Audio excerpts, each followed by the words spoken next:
Hi, dreamers. I'm Percival. And I'm Vivian. And we are your hosts of the Dreamscape Chronicles. If you would like to share a story for us to tell or come on the show and share it yourself, we welcome all dreamers to contact us at dreamscapechronicles@outlook.com. Our Patreon is now live. Just search the Dreamscape Chronicles. We will also be putting a link in our show notes to make it easier to find. It's only $1 for Discord access, so you can join our growing community by chatting about the show, voting on polls, and sharing stories with others like yourself. Soon, we will be moving our special episodes and witching hour segments over to Patreon. At a higher tier, you will have access to our personal stories and more of our special episodes. The witching hour segments and other special episodes that we have already released will stay free. But if you are looking for more content like that, Patreon is where you will find them. Now back to our regularly scheduled broadcast. The earliest vampires bore little resemblance to the smooth-skinned immortals of film and fiction. They were the feared, restless dead, revenants that rose from shallow graves in the Balkans and Slavic lands, blamed for wasting sickness, sudden deaths, and unexplained disasters. In 18th century Serbia, Austria, and Hungary, official reports describe villagers digging up suspected vampires whose corpses were found bloated, ruddy, and seemingly well-fed, proof to the terrified eye that they had gorged themselves on the living. Similar beliefs were found across Europe: the Greek Vrykolakas, the Polish upior, and the Russian upir, each carrying traits of swollen bodies, blood at the mouth, and ravenous hunger. These beings were not refined figures of the night, but grotesque monsters tied to rural communities' fear of contagion, famine, and uncanny mysteries of decomposition. What if those bloated corpses the villagers feared weren't just bodies, but living symbols, projections of their dread given form? Could the vampire have been less a monster in the ground and more a thought form feeding on fear itself? Like a metaphor more so? Yeah, that's an interesting thought. Could be. Yet, with the Industrial Revolution and the rise of print culture, the vampire was reimagined for new audiences. As Europe urbanized, folklore once confined to village cemeteries migrated into literature and theater. In 1819, John Polidori's The Vampire reinvented the creature as Lord Ruthven, an aristocratic predator who haunted London society. This shift was seismic. The vampire became not a swollen corpse but a nobleman, turning fear of disease into fear of social corruption and moral decay. Later, in 1847, James Malcolm Rymer's penny dreadful Varney the Vampire cemented the trope of fangs, hypnotic powers, and melodramatic Gothic atmosphere, reaching a mass audience hungry for serialized terror. Sheridan Le Fanu's Carmilla, in 1872, added another dimension, weaving themes of femininity and forbidden sexuality into the vampire myth. By the time Bram Stoker published Dracula in 1897, the folkloric revenant had been transformed into a complex symbol. Part foreign invader, part sexual threat, and part embodiment of Victorian anxieties about science, empire, and the boundaries of faith. When the world industrialized, did the vampire evolve with it? If the graveyard revenant turned into a nobleman in silk, was that because society's new shadow was exploitation, corruption, and aristocratic decadence? What if Lord Ruthven, Varney, and Carmilla weren't just stories, but masks of an astral predator, each revealing how desire, sexuality, and innocence were drained in different ways? Yeah, that does make sense, kind of going back into that archetypal scope. Yeah, exactly. And by the time Dracula arrived, had the archetype become a kind of occult initiator, a dark figure forcing society to confront its fears of empire, faith, morality? Could it be that the vampire is never just a creature at all, but always a mirror, mutating to show us what we refuse to see in ourselves. Kind of like the dark side of psychology. In this way, the vampire evolved alongside history itself, from the corpse feared in a rural churchyard to the aristocrat stalking gaslit streets, from a grotesque scapegoat for illness to a nightmare projected onto the fears of industrial society. Each transformation mirrored the concerns of its age, carrying the vampire from whispered superstition into the collective imagination of modern culture. So if the vampire transforms to mirror the deepest fears of each age, from the plague to corruption to social decay, then what hidden anxieties of our own time might today's vampires be silently reflecting back at us? You mean, like, maybe the draining kind? Like the energy draining kind? Possibly so. Colin. Close your eyes and step with me into the twilight between myth and practice, where the vampire is not merely a tale but a chosen path. In the hidden corners of occult tradition, vampirism has been more than a legend. It has become a ritual technology, a way of manipulating subtle forces, a lifestyle pursued by those who believe darkness itself holds wisdom. Where do we begin? The vampire in occult circles is not simply a corpse rising from the grave. Instead, it is an adept. Someone who works with the shadows of life, harvesting vitality, power, or gnosis in ways that others consider forbidden. In many esoteric currents, energy is currency. To drink of another's essence is to claim a portion of their life force, their aura, their soul's resonance. This is not about physical blood, though in some groups it may include it, but about subtle currents that flow beneath the surface of matter. In the darker corners of Western occultism, particularly in traditions influenced by ceremonial magic and left-hand path philosophies, vampirism is framed as a means of transcendence. The initiate is taught that ordinary life bleeds us dry. We lose power through conformity, morality, and unconscious living. The vampire inverts this. Instead of losing energy to the world, they take it back, feeding deliberately. To them, feeding is survival, empowerment, even a sacrament. You will find circles, both public and secretive, that treat vampirism as initiation. Some practice through astral projection, where one visualizes extending tendrils or mouths of energy into the aura of another, drawing vitality across the unseen planes.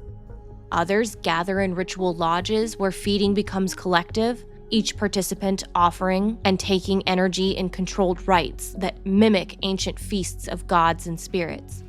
For some, even the sharing of physical blood becomes symbolic of unity and power, echoing sacrificial mysteries older than Christianity itself. The cultic aspect of vampirism is equally fascinating. There are orders, covens, and houses that claim a lineage of shadow.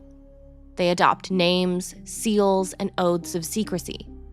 To belong is to step outside the ordinary world and embrace an identity that thrives in nocturnal symbolism. The candlelit temple, the chalice of red wine or blood, the oath to honor hunger as sacred rather than sinful. Some groups operate like small families, protecting their own and demanding loyalty. Others are vast online networks where aspirants are tested with meditations, dream work, or astral journeys. Mentioning the left-hand path, this does feel very Luciferian.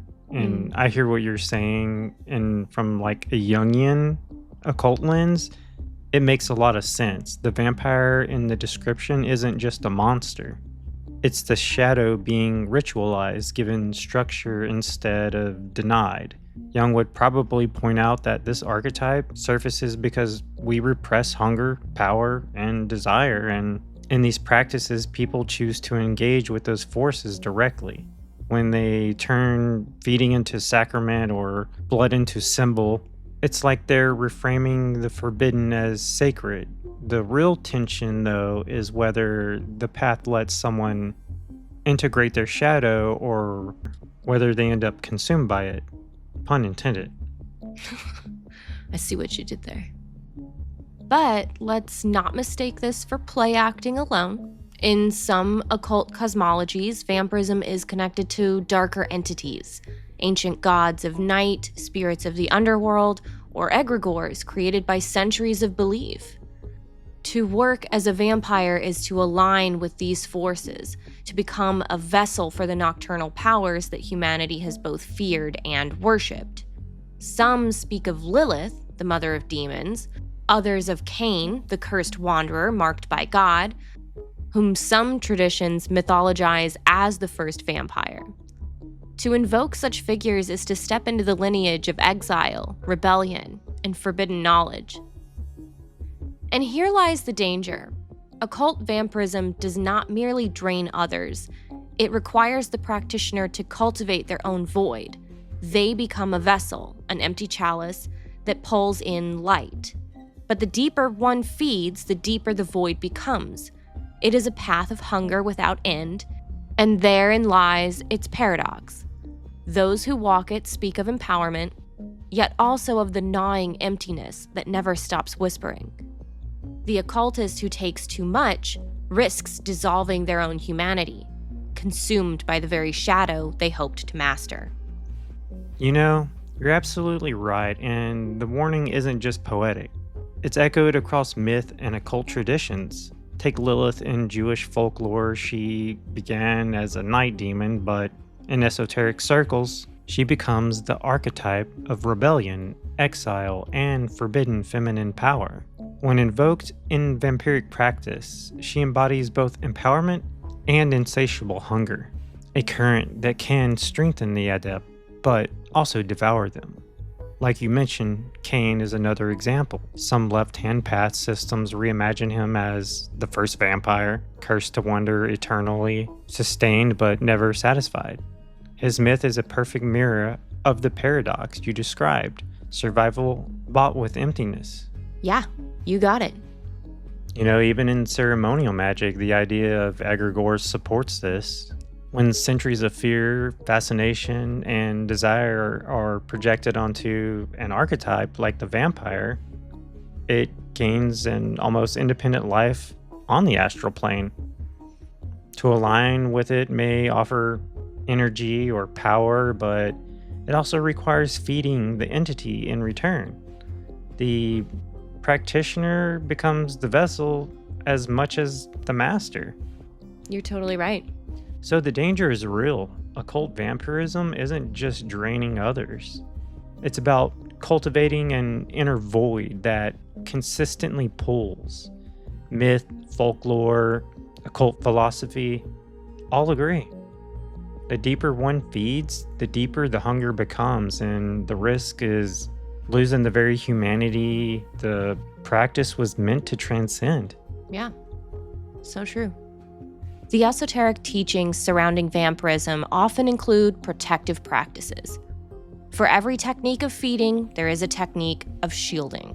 For every ritual of taking, a ritual of grounding, lest the practitioner spiral into obsession. And still, some embrace obsession as the goal, to lose the self into the abyss, to become what they worship, to embody eternal hunger as transcendence. Think of the symbolism here, the vampire as an initiate into mysteries of power that polite society calls taboo. The chalice, the blood, the night vigil, the oath to never walk in daylight, metaphorically or literally.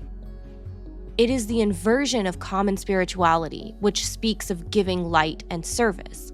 Vampirism says, take, deepen, descend. It is a philosophy of the left hand, where shadow is not denied, but enthroned. Now let's pause and ask ourselves, if occult vampirism is a path of empowerment, is it any different from the mystic's quest for union with God, or is it simply a darker mirror of the same hunger? When a practitioner claims to draw energy from another, Are they actually tapping into hidden currents of the universe? Or are they strengthening their will by ritualizing desire? If blood has been sacred in nearly every culture, from offerings on ancient altars to the wine chalice of Christian communion, then is vampirism truly profane? Or is it part of the same primal recognition that life flows red and to consume it is to touch divinity? And perhaps the most unsettling question, do those who walk this path merely imagine themselves as predators? Or does belief itself summon something real, some presence that feeds through them? Consider this. The vampire in esoteric practice is not a relic of horror fiction. It is an active archetype embodied by those who believe hunger is holy. Whether you see this as madness, ritual artistry, or genuine contact with hidden forces, it remains a living mystery. Maybe an undead one. A mystery that beckons from the shadows with a promise and a warning. All of this strikes at the heart of how archetypes operate. The vampire, as an initiate figure, is the shadow exalted, the forbidden hunger given sacred robes, protective rites, feeding, shielding, descent. These are ways of navigating the archetype without drowning in it, though some choose drowning as their initiation, where the mystic dissolves into light, the vampire dissolves into darkness.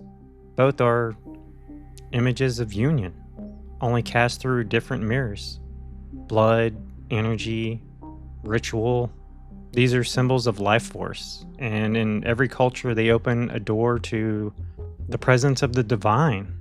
The real question is whether the vampire is simply a mask we wear to engage with our own repressed desires, or whether belief calls forth something beyond us that uses the mask to feed. It is the same archetypal mystery to honor hunger as a path towards transcendence. Across time and across cultures, people have whispered about beings that live off our life. In Mesopotamia, over 4,000 years ago, there were night demons said to steal breath in sleep. In Greece, Lamia was the child stealer, her hunger forever tied to grief and vengeance. In Eastern Europe, the restless dead returned as revenants, feeding on their neighbors until entire villages fell sick. Later, in the candlelit salons of the 18th and 19th centuries, the vampire took on velvet robes and a seductive smile. And today, in a world of screens and constant contact, the vampire has left the grave and stepped into the room with us. Not as a corpse, but as a person who drains us of vitality in ways we can't always name. So what is this figure really? Why do we keep returning to it, reshaping it, breathing it back into culture every few centuries? Guillermo, get back over here. Oh my god. Where is my teeth brush? Yes, master. If we listen with a Jungian ear, the vampire is not just a monster, but an archetype, a symbol born from our unconscious. It represents what we fear others might do to us, and what we secretly fear we might do to others. To take without giving, to consume instead of connect, to be addicted to desire. But let's move into the modern form that fascinates many people today, the energy vampire. These are not folkloric creatures that crawl from coffins, but living humans who leave us feeling emptied after being around them. Think of someone in your life who always seems to pull the air out of the room, who leaves you tired after even the briefest interaction. They may not drink blood, but they drink attention, sympathy, or psychic space. So where does this idea come from, other than popularized TV series? Well, the terms psychic vampire and energy vampire have distinct origins within occult and cultural context. The term psychic vampire was popularized in the 1960s by Anton LaVey, or the founder of the Church of Satan. In his book, The Satanic Bible, LaVey used the term to describe individuals who drain others' vital energy through emotional manipulation or guilt, rather than literal blood sucking. He claimed to have coined the term, and it has since become a staple in occult and psychological discussions about energy dynamics in relationships. The term energy vampire was introduced earlier in the 1930s by Dion Fortune, a British occultist and author that we've mentioned before. In her book, Psychic Self-Defense, Fortune described psychic parasitism, where certain individuals or entities feed off of others' life force. She distinguished between what she considered true psychic vampirism and mental conditions that produced similar symptoms. While Anton LaVey is credited with popularizing the term psychic vampire in the 60s, Dion Fortune introduced the concept of energy draining in the 1930s through her work on psychic defense. Its roots lie partly in occult traditions, mystical teachings that viewed the human body as an energy system with vital forces flowing like a current. Ancient India described prana, China describes qi, Western esotericists spoke of etheric vitality. If life is a flow of subtle energy, then a vampire is someone who interrupts that flow, stealing instead of circulating. As modern psychology has developed, this language has transformed into metaphors for unhealthy relationships, codependency, or manipulation. Yet the imagery of the vampire persists because it captures the invisible in a way we can all feel. Very cool. Today, entire subcultures and even self-declared cults have formed around this idea. There are communities, both online and in cities, where people identify as psychic vampires. Some believe they are born with a deficit of energy and must take it from others to survive. Others use ritual performance or aesthetic as a way of embodying this archetype, living it as a kind of spiritual practice or identity. Whether you see these groups as role players, mystics, or seekers of belonging, the phenomenon is real. Human beings gathering under the banner of vampirism, reimagined for the 21st century. And this raises important questions, like what does it mean if people feel they must feed off others? Is it purely metaphorical, or is there an unrecognized layer of human interaction that we have yet to understand? Have you ever noticed how some people leave you inspired and full of life while others leave you anxious, flat, or drained? I know for myself, being around a large group, I'm extremely drained and always anxious, so I believe this. Yeah. Could it be that energy exchange is as real as food and water, just less visible? Or is the vampire archetype itself a projection? A story we tell to explain psychological patterns like narcissism, emotional dependency, or manipulative behavior? Now let's reflect on the psychology a little more deeply. Jung spoke of the shadow, the part of us we refuse to see, the parts we exile from our conscious identity. Vampirism is shadow writ large, our fear of becoming prey, but also our temptation of becoming predator. When someone drains us, we experience the shadow outside ourselves. But when we find ourselves obsessing over someone's approval, clinging to their energy, or needing to dominate a space to feel alive, then the shadow turns inward, and we see the vampire within. The enduring fascination with vampires, then, is not about whether the undead literally walk among us. It is about our relationship to power, dependency, and desire. It is about how we negotiate the delicate balance between giving and taking, between feeding and being fed upon. So let me leave you with a few provocative questions to carry into your own reflection. If vampires exist in folklore, psychology, and even in modern subcultures, then what does that say about the human need to create them? Do we invent vampires, or do vampires invent us?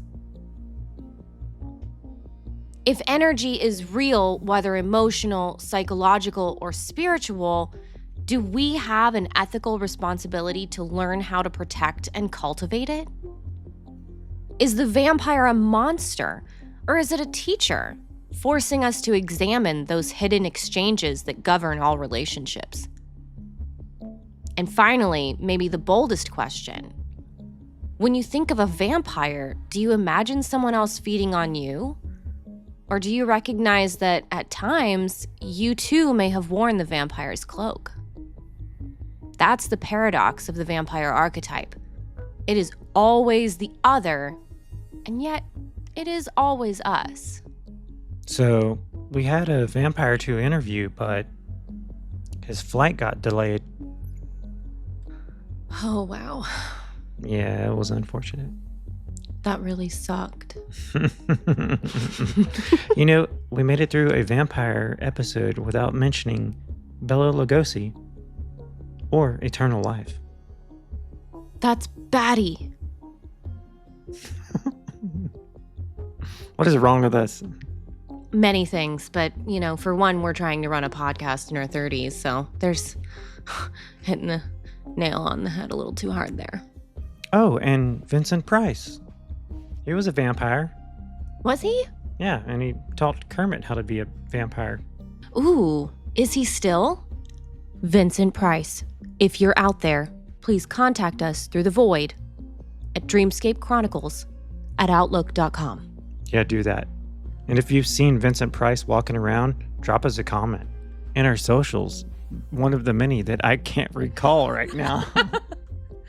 Such as Instagram, YouTube, X, Twitter.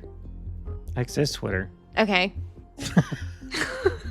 So I'm 30. It's fine. So, V, I have to ask, if you found bite marks on your neck one morning, would you be more worried that a vampire visited you, or more embarrassed that your shadow self finally joined Tinder? Honestly, if my shadow self is getting more action than me, then Young owes me an apology. But you're hitting the nail right in the coffin. Vampires aren't just horror tropes. They're walking symbols of our unconscious. Exactly. Jung would call them archetypes.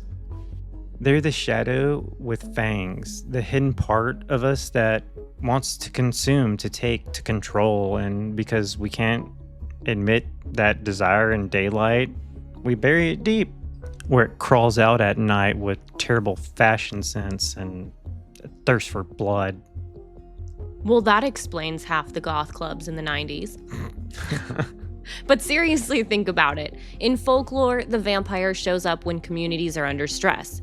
Plagues, famine, unexplained deaths.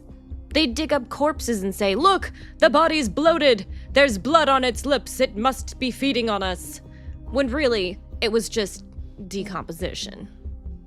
Yeah, but psychologically, it's projection. When something bad happens, we need a scapegoat. The villagers couldn't face the randomness of disease, so they projected their fears onto a corpse.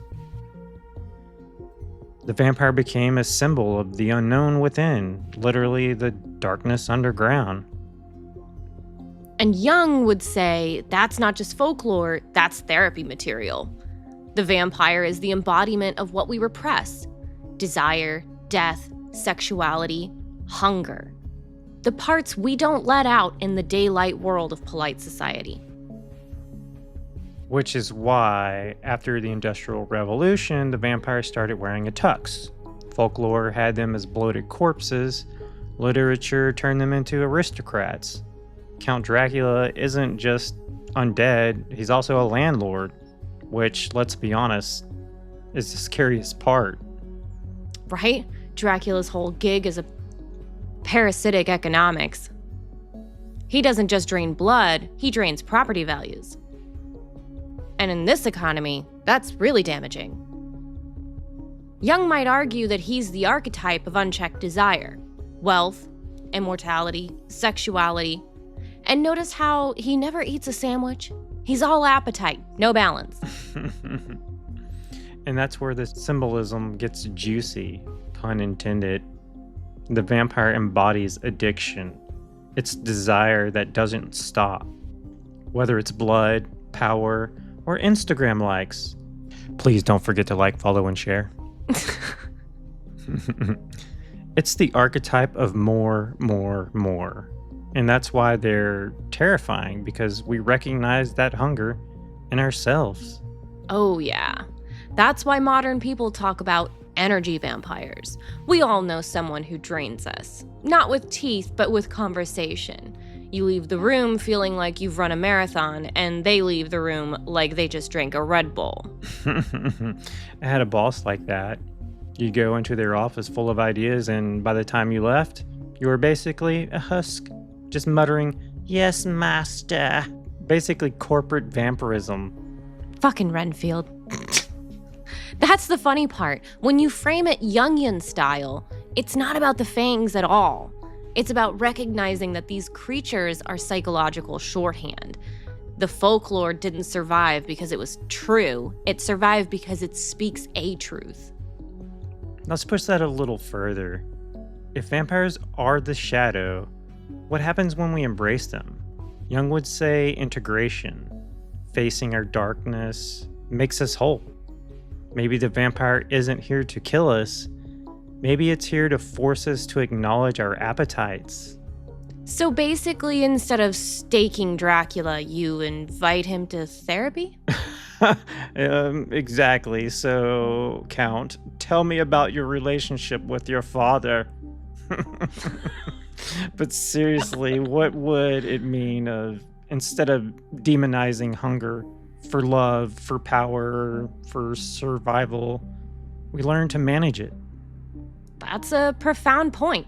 And that's why the vampire keeps evolving. In the 19th century, they were aristocrats. In the 20th, they were tragic lovers. Now they're practically metaphors for burnt out and toxic relationships. Every generation reskins the archetype. And we laugh, but it's deadly serious too. Jung would warn us, if we ignore the shadow, it doesn't vanish, it waits. It festers. It comes back sharper. That's the vampire knocking on your window at midnight.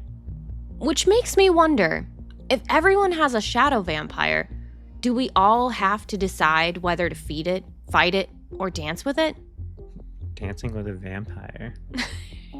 That's a good question. And maybe the answer depends on balance. Feeding your vampire a little acknowledging desire might stop it from breaking down the door. Starve it, and it gets dangerous. Overindulge it, and you lose yourself. By no way am I condoning anyone going out and biting people. That's not cool. Only consensual. So the secret isn't garlic or crosses, it's self-awareness, which frankly is way harder to buy at the supermarket. True, garlic's cheap. Therapy's expensive. No lie. Still, it makes me love these old myths. They're not just stories about monsters. They're coded lessons about humanity, about our hungers, about the way we dance with death every day. And sometimes the way we joke about them is how we take our power back. Because if you can laugh at your inner vampire, maybe you've already tamed it. Unless it's laughing back, in which case, run.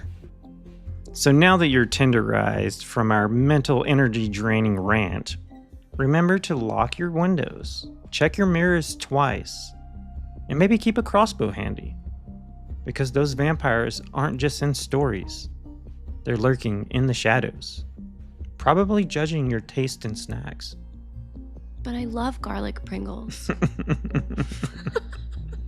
So before we drift off to the land of sleep, here are some whispers from the void.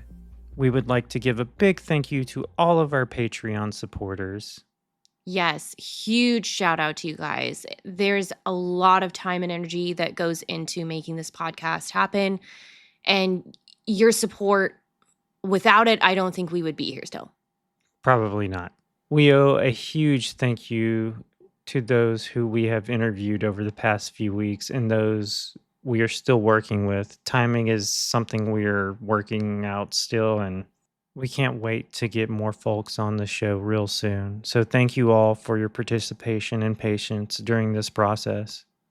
Big flaming heart emojis to all our fellow podcasters who allow us to promote the show on their platforms and for all their support as we continue to grow. We really appreciate all the support and guidance.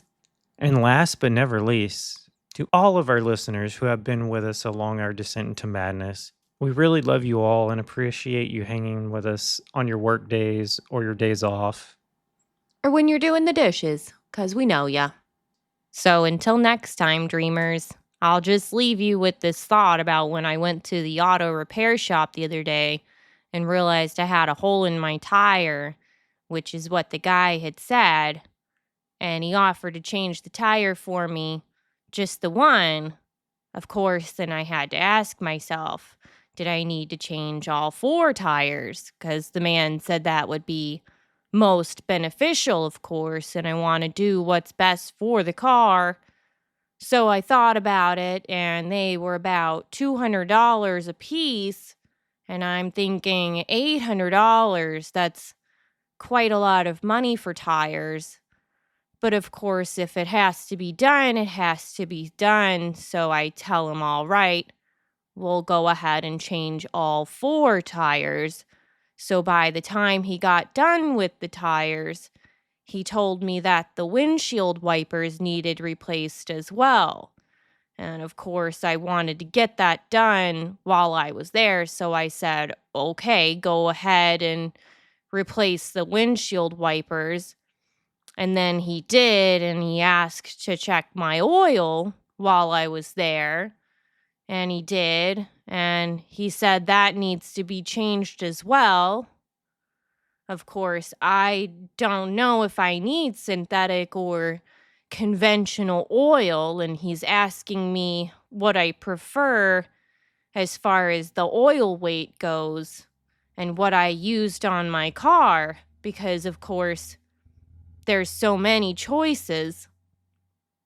And he tells me all of the choices, and we finally select an oil, and he went ahead to start to change the oil, and I said, wait a second.